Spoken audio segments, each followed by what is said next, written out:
ই কর ও টিটু তোর ডান হাতটা বাম হাতটা একটু সরা। হ্যাঁ একটু হাতটা টান দে, তোর বাম হাতটা টান দে, একটু ঢুক, কিচ্ছু হবো না, ওদের দেখা যাবো না। জামাটা একটুখানি সরা, একটুখানি জামাটা সরা, আমার কাছ দিয়ে জামাটা একটু সরাই দাও। হ্যাঁ হ্যাঁ হয়েছে হয়েছে।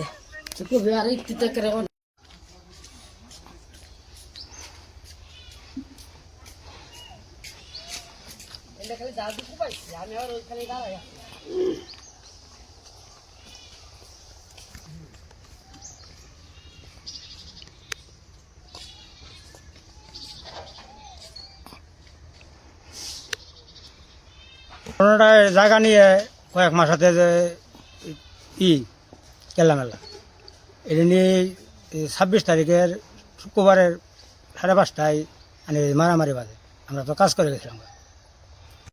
বিপ্লব, মিশুক, ফারুক, পলক এই জায়গা নিয়ে ওর নামে জায়গা আমরা বহুত দিন থাকতেছি। আমার দাদির অংশ দিকেছি 100 বছর উপরে হল পারে।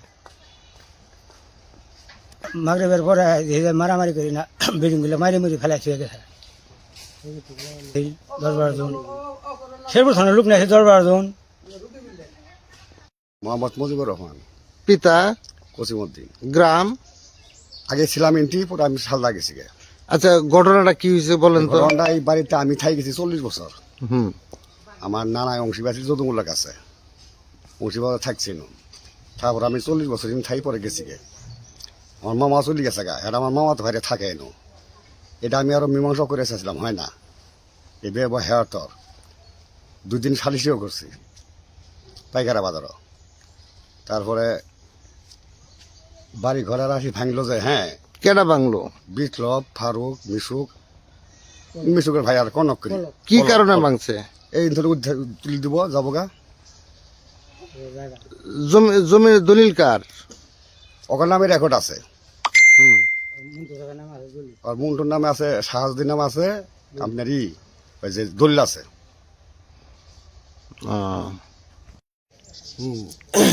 আমার নাম হচ্ছে আবু শারিদ সঞ্চয়, পিতা মোহাম্মদ শাহজাহান।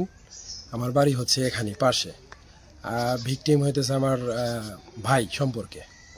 তো এটা অনেক দিন থেকে ওদের জমি নিয়ে সমস্যা, কিন্তু হঠাৎ করে 26 তারিখ শুক্রবার আপনার মাগরিবের টাইমে আজানের সময় তো 2 জন মহিলা এনে থাকে। ওরা আসছে ঢাকা থেকে গার্মেন্টস করে যে গরু কিনবো আর ঘর দরজাগুলো একটু পাকা পোটা করবো। তো এর মধ্যে আমার যে ডিআইসি বেড়াবার ওর দেখবার, তো দেখবার আয়ে 5-6 মিনিট পরেই বলে দেখে যে বিপ্লব, ফারুক, তারপরে মিশুক, পুলক আর সঙ্গে 10-15 জন পোলাপান নিয়ে আইসে আপনার রড আর হয়তো হচ্ছে রামদাও নিয়ে। তাই সেই মারামারি শুরু করে দিছে। তো ময়না নামের যে ভিকটিম ওরে কূপ মারছে আর রড দিয়ে বাড়ি মারছিল। তখন ফেরাবের যায় সফি নামের এক মহিলা হাত ভেঙে গেছে। হাত ভেঙে গেছে আবার বিছনার তলে বলে টেহাও আসিল 1 লাখ, সেন্টেন আসিল। আমরা আসতে আসতে তো এগুলা দেখি এই অবস্থা। পরে এগুলা নিয়ে গেছে নিয়ে যাওয়ার পরে এগরে পরে আমরা সিএনজি মধ্যে তুললে হাসপাতালে পাঠাই দিছি। পাঠানোর পরে আবার এই যে হাসপাতাল থেকে 6-7 দিন থাকার পরে আইসে, আসার পরে ওরা আঙ্গর নামে উল্টা ভাবে মামলা করছে। কারণ আমরা রাত করে বাড়িতে থাকবার পাইনি। তোরা হইতেছে বর্তমানে আওয়ামী লীগের মানে 17 বছর তো জ্বালাইছে। এরপরে এখনো যদি ওইভাবে জ্বালা তাহলে আমরা যাবো কই? তাই না, আমরা মিথ্যা মামলা উল্টা ভাই দিছে ওসি সাহেবের কাছে আর কানাই দারোগার কাছে। আমাদের নামে এফআইআরও বাই করছে। আমরা রাত করে বাড়িতে থাকবার পাইনি। তাই উল্টা ভাই যদি এই মিথ্যা মামলাগুলি নেয় দারোগারা বা ওসি, তাহলে আমরা থানা না যায় যাবো কই? তো আমার একটাই কথা যে আপনাদের মাধ্যমে, মিডিয়ার মাধ্যমে আমরা একটা সঠিক বিচার চাই, যাতে আমরা সঠিকভাবে থাকতে পারি। ধন্যবাদ। তো এটা বাইরে সামনে মনে করেন 50টা বাড়ি খুঁজাই নাই, আমি তো দাঁড়ায় আসছিলাম।